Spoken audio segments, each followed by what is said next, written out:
आज समझ लेते हैं कि एसएलएम और डब्ल्यूडीवीएम में क्या डिफरेंस है एक सवाल के थ्रू। जैसे कि सामने आपके स्क्रीन पे सवाल लिखा दे रहा है, मशीनरी है 10,000 की और इसकी यूजफुल लाइफ है 10 ईयर के लिए। अब इस केस में मैं डेप्रिसिएशन लगा रहा है, तो डेप्रिसिएशन कैसे लगेगा? हम पहले कैलकुलेशन करते हैं डेप्रिसिएशन का। जब हम डेप्रिसिएशन निकालते हैं तो सॉल्यूशन निकालता हूं मैं आपको यहाँ पे। तो क्या है, जब डेप्रिसिएशन निकालते हैं तो क्या होता है, कॉस्ट ऑफ एसेट्स जो है उसमें से आप स्क्रैप वैल्यू माइनस कर देंगे अपॉन यूजफुल लाइफ जो मशीन का है उसे करेंगे, तो आपको डेप्रिसिएशन निकल के आएगा। अब क्योंकि यहाँ पे स्क्रैप वैल्यू गिवन नहीं है तो हम 0 मान लेंगे और कॉस्ट ऑफ एसेट हमें रखा है 10,000 का, क्लियर। और ईयर ऑफ है आपका 10 का, 10 ईयर का, तो आपको 1,000 पे क्या आ जाता है, डेप्रिसिएशन निकल के आता है। एसएलएम वाले केस में हर साल अब 1,000 ही डेप्रिसिएशन चार्ज होने वाला है।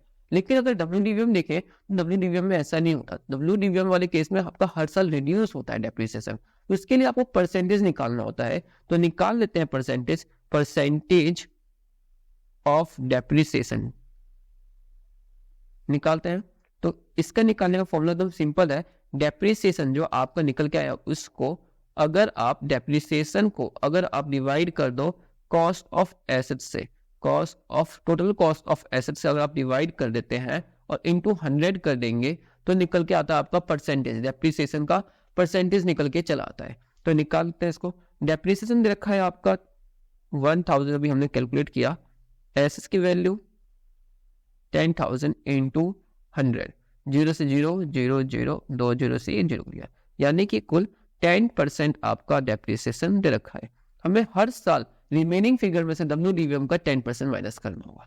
अब जल्दी से एक बार सॉल्व करके देखते हैं कि किसमें सबसे पहले 0 होता है ना, कहाँ पे काफी तेजी से आपका वैल्यू डिक्रीज करता है। तो एक तरफ मैं लिख रहा हूँ एसएलएम मेथड और एक तरफ लिख रहा हूँ रिटर्न डाउन वैल्यू मेथड। दोनों जगह जो मशीन की जो फिगर है हमारी वो है वैल्यू जो है हमारा मशीन का वो है आपका 10,000 का। यहाँ पे भी कॉस्ट ऑफ वैल्यू जो है वो है आपका 10,000 का।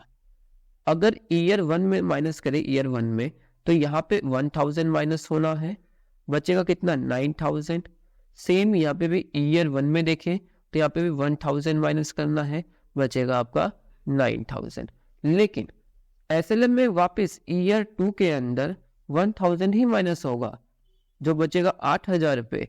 लेकिन यहाँ पे अब आपका ईयर 2 में 10% माइनस होगा रिमेनिंग फिगर का। रिमेनिंग फिगर क्या है, इस 9,000 का 10% डब्ल्यूडीवीएम में। तो कैसे होगा आपका 9,000 का 10% अगर हम करें तो ये हो गया आपका, हो जाएगा आपका 900 माइनस करेंगे 80, 100 यहाँ पे बचा। अगर आप देखें यहाँ पे ध्यान से तो एसएलएम वाले केस में आपका वैल्यू कम है और डब्ल्यूडीवीएम में भी वैल्यू ज्यादा है एसएलएम के कंपैरिजन में। एक हुआ करके देखते हैं ईयर 3 के अंदर, तो ईयर 3 के अंदर वापस आपका 1,000 माइनस होगा, तो ये हो गया आपका 7,000। और यहाँ पे ईयर 3 में अगर देखें तो यहाँ पे 810 ये माइनस होने वाला है 10% जो कि 8100 का है। तो 0 में से 0 गया, 10 में से 1 गया 9, और यहाँ पे 0, 10 में से 8 गया 2, 7। यहाँ पे देखिए आप 7290 वैल्यू का भी बचा हुआ है। यानी कहने का मतलब कुल मिला के ये है कि ऐसे अगर करते जाएंगे तो सबसे पहले एसएलएम जल्दी क्या होता है 0 होता है और डब्ल्यूडीवीएम बाद में होता है, आफ्टर एसएलएम के बाद में होगा, है ना। तो सबसे पहले आपकी मशीन की वैल्यू 0 यानी खत्म करने का काम कौन करता है, एसएलएम मेथड करता है और डब्ल्यूडीवीएम में बाद में होता है। तो ये डिफरेंस है एसएलएम और डब्ल्यूडीवीएम के बीच का।